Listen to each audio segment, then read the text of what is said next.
Hello everyone, मेघाज food डायरीमध्ये आपलं खूप खूप मनापासून स्वागत आहे.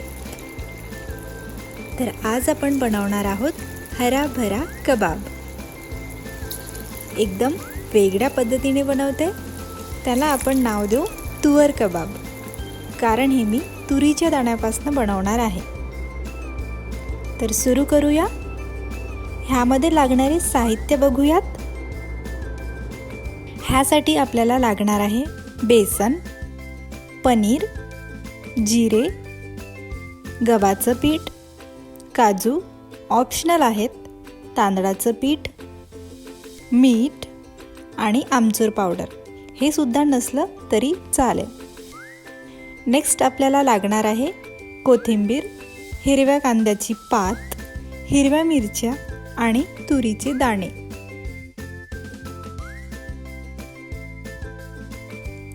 आता एक पेस्ट बनवून घेऊया. हिरवा कांदा स्वच्छ धुवून चिरून घ्यायचा. हिरव्या मिरच्या साधारण 7 ते 8 मी घेतल्यात. चवीनुसार कमी जास्त तुम्ही करू शकता. आणि कोथिंबीर.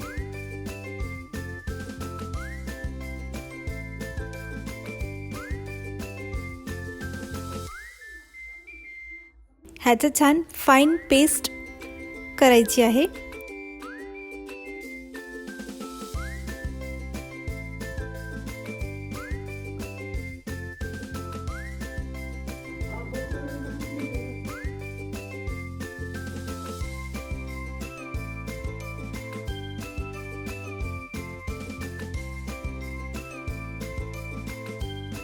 नंतर दाणे पण बारीक करून घेऊया. दाण्याची पेस्ट फाईन नसली तरी चालेल.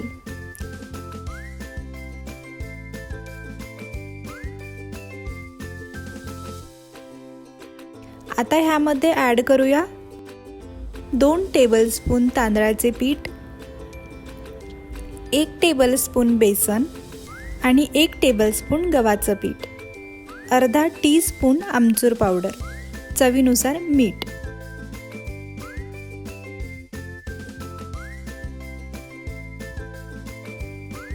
आणि कद्दूकस केलेला पनीर ॲड करूया. आता एक तडका द्यायचा आहे. त्यात जिरे, मोहरी आणि कढीपत्ता टाकून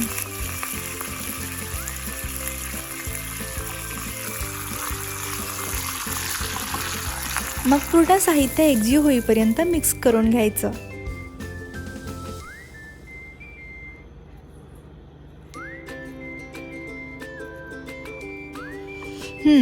तर आता कबाब बनेल की नाही जरा चेक करून घेऊया. बिघडलं वाटतं. नाही तसं काही नाही. तर आता मी परत ॲड करते 1 टेबलस्पून तांदळाचं पीठ, सेम क्वांटिटी गव्हाचं आणि बेसन पीठ. म्हणजे यामध्ये टोटल ॲड केलेलं आहे 3 टेबलस्पून तांदळाचं पीठ, 2 टेबलस्पून बेसन आणि 2 टेबलस्पून गव्हाचं पीठ. आता कबाब कसे बनणार नाहीत ते बघूया.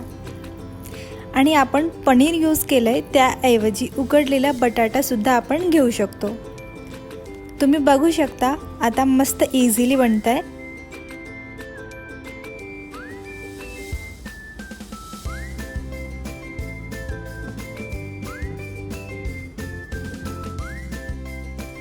आता फ्राय करून घेऊ.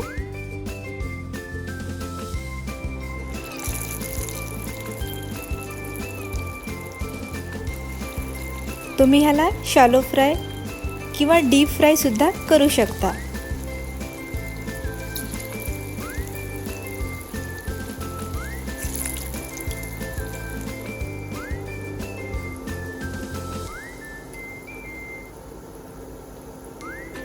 साधारण एक बाजू 4 ते 5 मिनिटं शिजवून झालं की उलटवून घ्यायचं.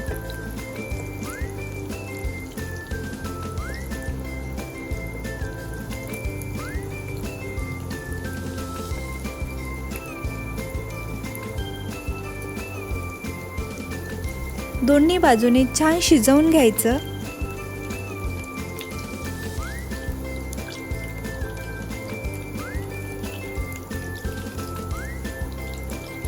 तुम्ही बघू शकता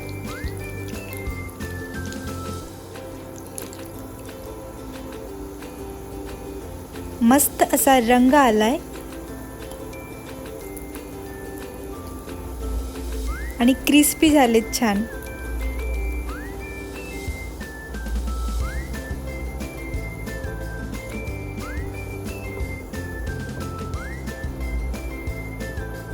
अशाच प्रकारे दुसरे कबाबही मी फ्राय करून घेणार आहे. आणि तुम्ही ह्याबरोबर दही, चटणी, कोणत्याही प्रकारची चटणी किंवा टोमॅटो सॉस सोबत ही खाऊ शकता.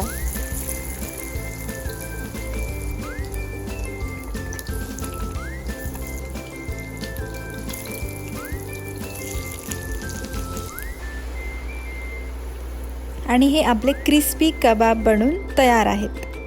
आणि हो, रेसिपी आवडली असेल तर मेगाज फूड डायरीला नक्की सबस्क्राईब करा.